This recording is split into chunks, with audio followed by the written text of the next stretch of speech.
최근에 SK 와이번스가 SSG 랜더스에게 매각이 되면서 리그 역사상 6번째 인수가 되었는데요. 사실 SK도 2000년에 이 그룹의 야구단을 인수해서 SK 와이번스가 되었죠. 그리고 이스타항공 인수전쟁에 뛰어든 이 그룹, 왜 속옷을 판매하는 그룹이 항공사를 탐낼까? 그래서 오늘의 주제는 한 올의 실로 세기를 당긴다는 쌍방울 그룹입니다.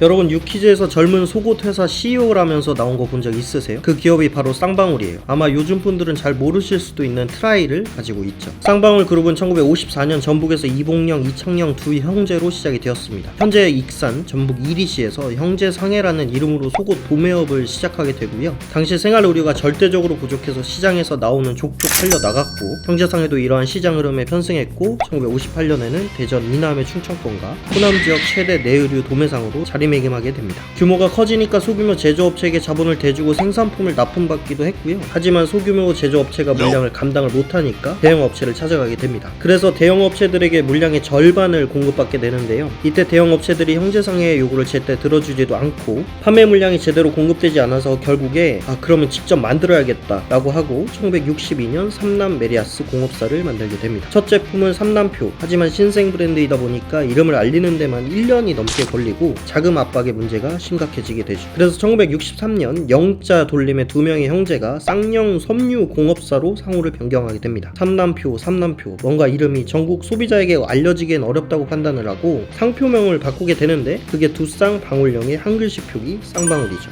아까 나오는 족족 팔렸다고 했잖아요. 그러면 대전, 충청, 호남 말고 전국적으로 팔렸겠죠. 1965년 당시에 메리아스 업체가 500여 개가 넘었는데 주로 서울, 대구, 전북 지역에 있었어요. 서울의 독립문표, 무궁화표, 부산의 왕자표, 칸가루표, 대구의 지구표, 청포도, 광주의 남영, 백마표 등등 오늘날 지역소주처럼 지역에 메리아스 업체들이 넘쳐났었던 거죠. 쌍영은 전국 시장으로 나가야 되니까 서울 판매부를 설치하고 이때 서울 판매부가 엄청난 실적을 거두게 되면서 전국 유통망 구축에 시작이 됩니다. 많이 팔리는 건 좋은데 원재료 공급 물량이 부족하면 만들 수가 없잖아요. 1970년대 초반에는 면사 파동이 있었고 당시 업계 전반적으로 원료 확보에 어려움이 있었는데 이봉영 회장이 직접 방적 공장을 돌아다니면서 원사 확보에 노력을 하고 여기에 제품까지 잘 팔리면서 회사는 성장하게 됩니다. 여기에 또 하나 더 성장의 이유가 있어요. 바로 품질. 면 제품에 대한 책임감이 강했던 이봉영 회장은 불량품이 나오면 직원들이 보는 앞에서 불량품을 불에 태웠고 그렇게 품질 관리에 힘을 쓰면서 불량품 생산은 사기꾼과 다를 바 없다면서 직원들을 다그쳤다고 하죠. 1970년대 우리나라는 값싸고 풍부한 노동력을 가진 나라였어요. 그러면 석유 한 방울 안 나는 나라에서 인건비가 싸면 뭘 할까요? 값싸고 품질 좋은 물건을 만들어서 수출을 하겠죠. 하지만 쌍영은 자본과 기술을 축적해서 내수 기반을 노립니다. 그렇게 10년 만에 메리아스 업계에서 전국 기업으로 자리매김을 하게 되고 내수 시장을 위해서 공장도 만평 땅을 사가지고 짓고 설비에도 막 좋은 거 넣고 하면서 주식회사로 바꾸게 됩니다. 이때 1973년 중동전이 발발하면서 석유파동, 선진국 소비 둔화, 수입 억제 정책 등으로 수출에 의존하던 업체들이 어려움을 겪지만 쌍영은 내수 시장을 공략한 결과 경쟁력을 갖게 되죠. 실제로 1974년 5억 원이던 매출은 1980년 9,500% 증가한 480억이 됩니다. 1977년 3월에 쌍영 섬유 주식회사의 이름을 바꾸고 오늘날의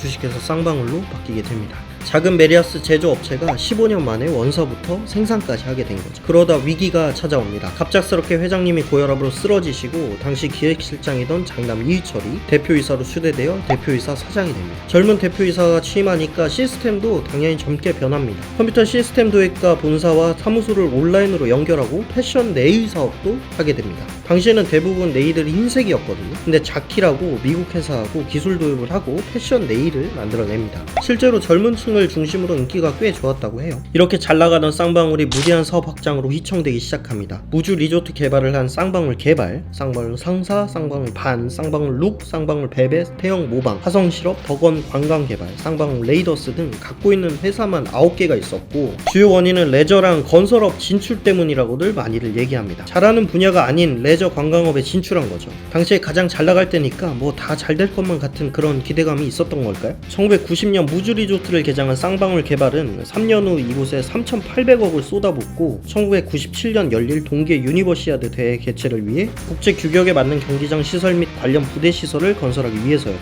여기서 문제가 쌍방울 개발이 무주 리조트를 만들 때 투자한 돈을 채 회수하기도 전에 또다시 거액을 들여 동계 유니버시아드를 준비했다는 겁니다. 당시 쌍방울 개발은 자금난에 부딪히자 금리가 높은 제2금융권에서 추가로 2,870억을 빌리며 동계 유니버시아드 대회 투자를 강행하게 됩니다. 대부분 말렸는데 시작을 했고 1996년 매출이 3,600억으로 최대 매출이었는데 쌍방울 개발이 8천억 원의 보증 채무를 갖고 있었죠. 그러다 1997년 IMF 외환위기로 종합 패션 기업이었던 쌍방울은 법정 관리 이후 모든 사업을 아웃소싱 또는 청산, 매각하게 됩니다. 1999년 8월 쌍방울 그룹이 법정 관리에 들어가면서 계열사들은 다른 기업에 팔려 나갔고 2000년에 주력 사업인 트라이를 중심으로 한 네이 사업과 진캐주얼 리만 보유하게 되고 2002년 11월 에드에셋에 매각된 후에 2004년 대한전선그룹, 2010년 레티그리스, 2014년 광림으로 주인이 바뀌게 됩니다. 현재는 태전그룹의 계열사인 ONK와 124억 상당의 방역 마스크 공급 계약을 체결하고요. 지난해 11월에는 여성 속옷 제조기업인 남영 비비안을 인수하고 사명을 비비안으로